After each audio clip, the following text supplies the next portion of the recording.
आचार्य प्रशांत कहते हैं कि प्रकाश से आशय होता है वस्तुओं का संज्ञान। प्रकाश न हो तो आंखें किसी भी वस्तु का संज्ञान नहीं ले सकती, और जब प्रकाश होता है तो प्रकाश स्वयं नहीं देखा जाता, प्रकाश में वस्तु देखी जाती है। तो जैसे हम हैं, हमारे लिए वस्तु तभी है जब प्रकाश है। अभी मैं नेत्रों के सीमित संदर्भ में बात कर रहा हूँ।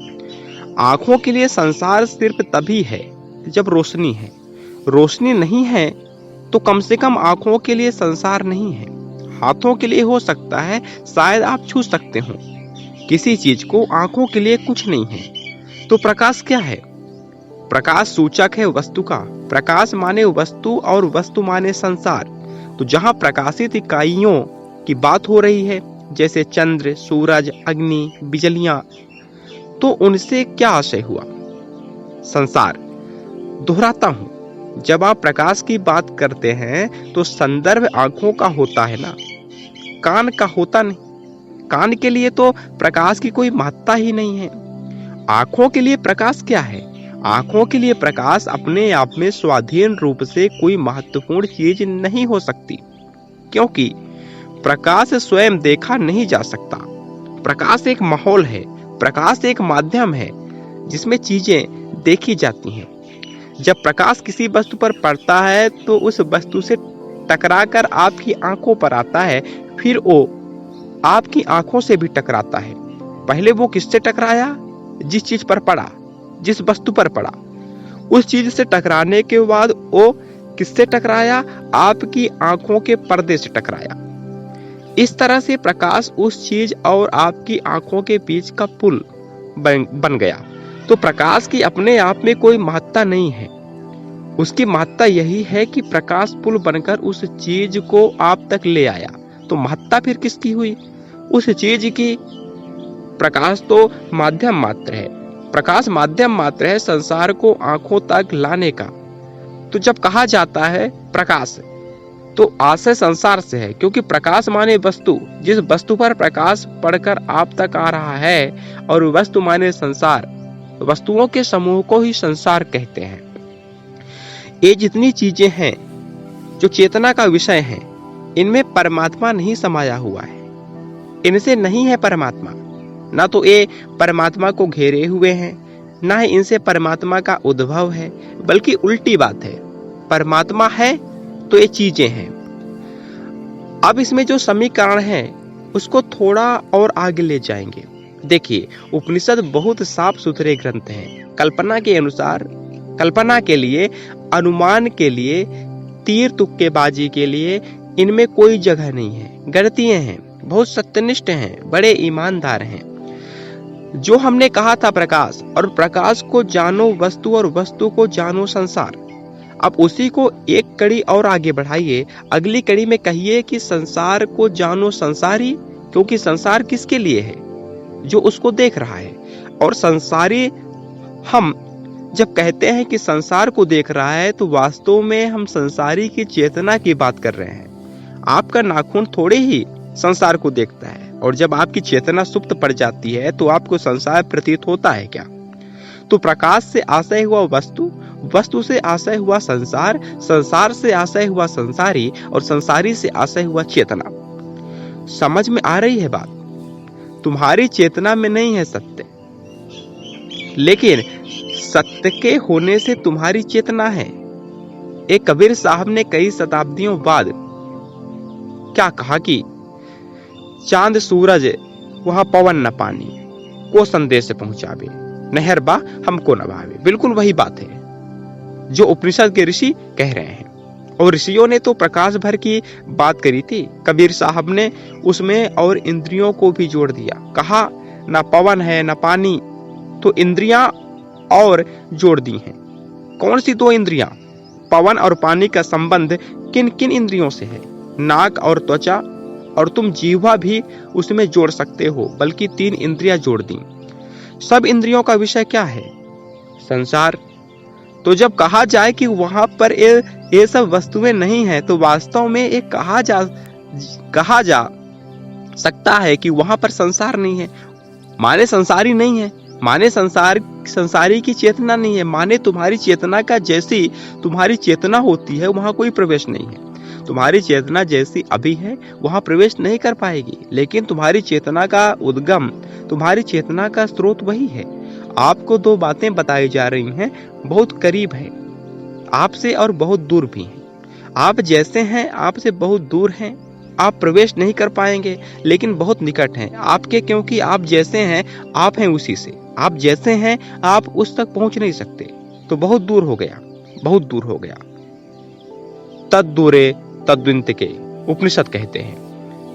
क्या मतलब है इसका? बहुत पास है और बहुत दूर है। आपकी चेतना वहां तक नहीं पहुंच पाएगी, आपके विचार में वो नहीं समाएगा। संसार में उसको ढूंढेंगे कि सत्य है कहीं पर, परमात्मा है कहीं पर, कुछ नहीं मिलने वाला। अपने आप को मूर्ख न बनाए, लेकिन फिर भी आप ये नहीं कह सकते कि वो चीज अप्राप्य है। शिकायत करने की कोई सुविधा नहीं है आपको कि हम क्या करें। उसे पाने का कोई तरीका नहीं, क्योंकि उसे पाने का कोई तरीका नहीं तो आप कहां से आ गए? ये जो आपकी हलचल है, ये जो आपकी गति है, ये जो सुबह शाम की बेचैनी है, ये जो पल पल की धड़कन है, ये कहां से आ गई और किसके लिए? अगर उसको पाने का, छूने का कोई तरीका नहीं है। लेकिन थोड़ी विनम्रता रखिए, आप जैसे हैं आपको नहीं मिलेगा, इन हाथों में नहीं समाएगा, बहुत पास है। अगर आप हटने को मिटने को तैयार हो, बहुत दूर है। अगर आपको अपनी सत्ता, अपनी हस्ती, अपना वजूद जैसे आप हैं, अपनी अस्मिता बनाए ही रखनी है, तो ऐसे बनाए रखोगे तो कुछ नहीं होगा। सारी समस्या हमारी वही है ना, हम कल्पते रहते हैं, परेशान होते रहते हैं, बेहतरी चाहिए, सुख चाहिए, लेकिन जैसे बने हुए हैं वैसा रहते हुए चाहिए। ये तो कोई कहता ही नहीं कि उसे दुख चाहिए, लेकिन दुख मिलता सबको है। क्यों मिलता है? क्योंकि दुख आपको दुखी रहते हुए हटाना है। कह रहे हैं दुख हटाना है, पर जो दुखी हैं उसको बचाना है। सुख चाहिए, दुखियारे को दुखियारा बने रहते हुए कैसे मिलेगा? बताओ, बोलो। ये बात यहाँ कहने में आसान लग रही है, सैद्धांतिक रूप से सुनने में आसान लगती है, लेकिन हम दिन प्रतिदिन करते यही हैं।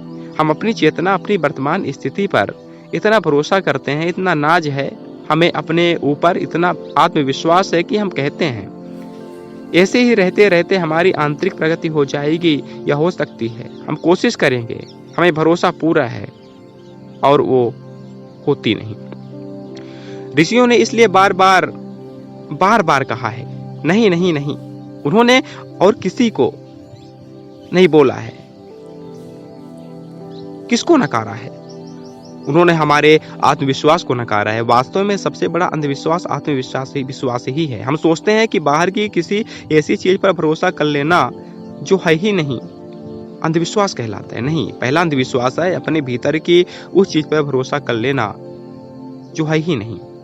हम सोचते हैं कि हमारे भीतर कोई सच बैठा हुआ है, हमारे भीतर कोई सच नहीं है, बस एक खालीपन, सूनापन, खोखलापन है। तो पहला अंधविश्वास है अपने पर भरोसा करना। आत्मविश्वास से बड़ा धोखा दूसरा नहीं। अंधविश्वास कहा भी मत करो, आत्मविश्वास कहा करो, क्योंकि जो आदमी बाहर की किसी चीज पर भी अंधविश्वास कर रहा है, उसे अपने विश्वास पर बड़ा आत्मविश्वास है ना। मुझे भरोसा है कि बाहर की जिस चीज पर मैं भरोसा कर रहा हूँ वो चीज ठीक है, तो ले देकर उसने भरोसा किया, पर किया है बाहर की चीज पर या खुद पर। तो जब आप खुद पर भरोसा करते हैं तब तो आप आत्मविश्वासी हैं ही। जब आप बाहर की भी किसी चीज पर भरोसा करते हैं तब भी आप आत्मविश्वासी ही हो रहे हैं। तो बाहर की चीज पर अगर आप अंधविश्वास कर रहे हैं तो वो भी है आत्मविश्वास का ही एक प्रकार। समझ में आ रही है बात? और ऋषियों की लगातार कोशिश है उस झूठे आंतरिक अंधविश्वास को तोड़े। कुछ भी हो जाए तोड़ो इसको, क्योंकि वही आपको रोके हुए है। दो तरह के लोग होते हैं, एक वो जिन्हें खुद को छोड़ने से बड़ा डर लगता है, तो वो अपने आप को पकड़े रहते हैं। यही तो आत्मविश्वास है ना। उन्हें जताया भी जाता है, उन्हें दिखाया भी जाता है, उन्हें यदा कदा दिख भी जाता है कि उनके भीतर ऐसा कुछ नहीं जिस पर भरोसा किया जा सके। वो तो भी अपनी ही चाल चलने पर डटे रहते हैं। और दूसरे लोग होते हैं फिर हमारे साहब जैसे, जो कहते हैं नेहरबा हमका न भावे, जो एक कहना शुरू कर देते हैं हमको नहीं पसंद है अपना वर्तमान स्वरूप। ये जो हम इस धरती से बहुत कुछ लेकर के खड़े हैं हमको पसंद नहीं है। नैहर यही है, हमका न भावे। नकार देख रहे हो, वो कह रहे हैं हमें पसंद नहीं है। वो कह रहे हैं हमें हम पसंद नहीं है। हम माने कौन सा हम? जो अहम है वो हमें पसंद नहीं है। नेहरबा माने अहम, आसमान के हैं हम, जमीन पर गिर गए हैं और यहां फंस गए हैं। यही नैहर है नीचे, ये हमें पसंद नहीं है। असली घर हमारा वहां है। और फिर अपने घर का वर्णन करते हैं, अजी अपने घर का क्या बताएं, वहां कोई आवे न जावे। तो ये दो तरह के लोग हुए, एक जो इसको ही अपना घर मान बैठे हैं, क्या बताएं उन्हें जलती हुई चिताएं भी कुछ होश नहीं दिला पाती, तुम इसे अपना घर मान बैठे हो। और दूसरे हैं जो कहते हैं अगर ये घर है तो ये हमका न भावे। संसार नहीं भाई, ये बाद की बात है। संसार अगर तुम्हें पीट पाट दे तो तुम कुछ समय के लिए कह सकते हो संसार हमें नहीं भाता। बहुत लोग कहने लगते हैं ये दुनिया, ये महफिल मेरे काम की नहीं। क्यों काम की नहीं? क्योंकि पीट दिए गए ना। बात उससे आगे की हो रही है। बात हो रही है कि क्या जो तुम हो, तुम खुद को भाते हो क्या? अपने आप को भाना बंद करो। अपनी पार्थिव हस्ती के प्रति एक वैराग्य का भाव होना चाहिए। और तुम में जो वृत्ति है अपनी पार्थिवता से ही लिप्त रहने की, उसके प्रति तुम में जरा सी घृणा भी होनी चाहिए। तुम अनासक्त हो सको, विरक्त हो सको, साक्षी ही हो सको, उसको पहले तुम्हें जरा से घिन आनी चाहिए। घिन में भी थोड़ी आसक्ति होनी है, लेकिन वो जरूरी होती है लिप्सा को काटने के लिए। साक्षित्व अचानक से नहीं आ जाएगा, पूर्ण वैराग अचानक से नहीं आ जाएगा, पहले थोड़ी सी घिन आनी चाहिए। दिक्कत यह है कि घिन तो दूर की बात रही, हम अपने बड़े दीवाने होते हैं, हमें अपने पर बड़ा नाज होता है। ऋषि समझा रहे हैं क्यों इतना नाज कर रहे हो अपने आप पर? तुम्हारे हाथ बहुत गंदे हैं, इनमें कोई साफ चीज नहीं आने वाली। तुम्हारे चांद सूरज भी बहुत बहुत मैले हैं, इनका प्रकाश बहुत क्षीण है, ये भी तुम्हें राह नहीं दिखा पाएंगे। तुम्हारी दुनिया में ऐसा कुछ नहीं है जो अंततः तुम्हारे काम आ पाएगा। और इसकी जिम्मेदार दुनिया नहीं है, क्योंकि दुनिया अपने आप में कुछ नहीं है, वो तुम्हारी दुनिया है। अपने पर इतना भरोसा, इतना विश्वास रखना बंद करो। तो फिर क्या करें? क्या करें? जो तड़प रहा है उसके दीवाने मत हो जाओ। जो तड़प रहा है उसका नाम मैं है, वो तुम हो। उस पर क्या इतना भरोसा करते हो? क्या इतनी अदाएं अटखेलियां दिखाते हो? जिसके लिए वो तड़प रहा है उसके दीवाने हो जाओ। समझ में आ रही है बात? तुम कौन हो? तुम एक वेदना हो, कराह हो, एक पुकार हो, अंधेरे में रात में दूर तक फैलती हुई एक चीख हो। चीखने वाले के क्या तुम इतने प्रशंसक हुए जाते हो? देखो कि वो किसको पुकार रहा है, देखो कि उसकी चीख पर किसका नाम खुदा है। कुछ उसकी भी बात करोगे? ऋषि कह रहे हैं जिसके लिए हो तुम, उसको याद करो। अपने आप को क्या दिन भर याद करते रहते हो? मैं। और अपने लिए नहीं हो तुम, क्योंकि अपने लिए तुम यदि होते तो तुम्हें तो तुम प्राप्त ही हो, तुम संतुष्ट होते। अब तक तुम ही अगर बहुत बड़ी चीज होते तो तुम इतने असंतुष्ट क्यों होते? बताओ ना। तुम तो मिले ही हुए हो ना। तुम्हें और कुछ मिला हो चाहे ना मिला हो, तुम तो प्राप्त हो। और उसके बाद भी दिन भर का ताप है, अतृप्ति है, भूख है, अज्ञान है, छटपटाहट है। तो तुम में तो ऐसी कोई बहुत बड़ी चीज नहीं, ऐसी कोई होशियारी नहीं, ऐसी कोई खूबसूरती कुछ नहीं, लेकिन है कुछ जिसकी खातिर तुम्हारी कराह है। उसको याद करो, उसका नाम लो और बाकी सब नामों को जरा पीछे रखो। यूं ही नहीं हो तुम, किसी के लिए हो तुम, सा उद्देश्य हो तुम, सब प्रयोजन हो तुम। निश्चित सी बात है कि अगर तुम किसी उद्देश्य के लिए हो तो उद्देश्य तुमसे बड़ा है ना, क्योंकि तुम्हारी हस्ती उसी के लिए है। तुम छोटे हुए वो बड़ा हुआ, तो जो बड़ा है प्रकट सी बात है, उसको ज्यादा महत्व दोगे, उसको याद रखोगे ना। बोलो, कटोरा तुम्हारा खाली है, पेट तुम्हारा खाली है, दांत देते फिरोगे? पेट बजा बजा के नाचोगे कि पेट मेरा खाली है और कटोरा मेरा खाली है, या उसको तलाशोगे जो तुम्हारे पात्र और पेट दोनों को भर देगा? बोलो। हम ऐसे ही हैं। हम जानते हैं कि हम कितने खाली हैं। हम अपने खालीपन को ही बजा बजा के नाचते रहते हैं। जैसे कोई खाली ढोल बजाए, आवाज खूब आती है ना? हमसे भी आवाज कितनी ज्यादा आती है। जो खाली होता है उससे आवाज ज्यादा ही आती है, और उसको बजाते बजाते हम भूल ही गए हैं कि पैदा हुए हैं उसको भरने के लिए। जो उसको भरेगा वही हमारे होने की सार्थकता है, प्रयोजन है, उसको याद रखना है। समझ में आ रही है बात? वो हमसे बड़ा है, वो हमसे आगे का है, हम जैसे हैं उससे बहुत छोटे हैं, इसलिए वो हमसे नहीं समाएगा। इसी बात को ऋषि बार बार कहते हैं कि नहीं, तुम्हारा प्रकाश उस तक नहीं पहुंच पाएगा, तुम्हारे दिन रात उस तक नहीं पहुंच पाएंगे, तुम्हारे विचार, तुम्हारे ख्वाब, तुम्हारी कल्पनाएं उस तक नहीं पहुंच पाएंगी, तुम्हारा दर्शन उस तक नहीं पहुंच पाएगा, तुम्हारा गणित, तुम्हारा तर्क उस तक नहीं पहुंच पाएगा, क्योंकि तुम्हारा जो कुछ है वो बहुत छोटा है, वो बहुत निम्न है। छोटा है इसलिए वो मांग करता है विराट होने की। छोटे को विराट होना है, तुम्हारा काम है छोटे को विराट होने का मौका देना। ये तुम्हारा काम है कि छोटे के छुटपन का ही उत्सव मनाना, कि देखो कितना छोटा है, कितना छोटा है, आओ गीत गाएं। तुम गीत गा भी लोगे तो भी छोटा तो परेशान ही रहेगा, क्योंकि छोटा होना उसका स्वभाव नहीं है ना।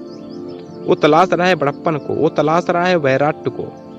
वो बार बार कह रहा है कि मुझे बड़ा चाहिए, और तुम कह रहे हो ना ना, तू कितना छोटा है, कितना प्यारा है, उल्लू लुलू, तुझे चुम्मी ले लूं। ऐसा हमारा जीवन है। जैसे तुम्हें कोई भिखारी मिल गया हो 10 दिन का भूखा, और तुम कलाकार आदमी, तुम कहो आहा क्या भिखारी मिला है, आओ इसकी तस्वीर बनाए, चित्रोत्सव करेंगे। और तुम्हारा एक और दोस्त आ गया, वो कह रहा है आहा क्या भिखारी है, मैं इस भिखारी पर एक गीत लिखूंगा, ढोल बजा बजा के गाऊंगा। और भिखारी कह रहा है भाई मेरी वर्तमान हालत में ऐसा कुछ नहीं है जिसका तुम उत्सव मना सको। मेरी वर्तमान हालत उत्सव मनाने के लिए नहीं है, बदलने के लिए है। ये बात हमें समझ में ही नहीं आती। हमारी जो वर्तमान हालत है, तुम्हें उसका उत्साह नहीं मनाना है, गीत नहीं गाने हैं, नाचना नहीं है अपनी वर्तमान हालत पर। वो भिखारी करा रहा है, उसे खाने को चाहिए। तुम भिखारी पर कविता लिख रहे हो, गीत लिख रहे हो, पूरा ऑर्केस्ट्रा बुला लिया है। वो रो रहा है, कह रहा है तुम मेरी हालत में ऐसा क्या देख रहे हो कि तुमको राग रंग सूझ रहा है, मजा दिख रहा है तुम्हें मुझमें। मैं मेरी वर्तमान हालत बदले और तुम मेरी वर्तमान हालत को ही गौरवान्वित कर रहे हो। ऐसे ही हम हैं। वो भिखारी कौन है? कौन है? वो हम हैं। हम अपनी वर्तमान हालत को बदल नहीं रहे हैं। हम क्या कर रहे हैं? हम उसी का गीत गा रहे हैं। आहा आहा।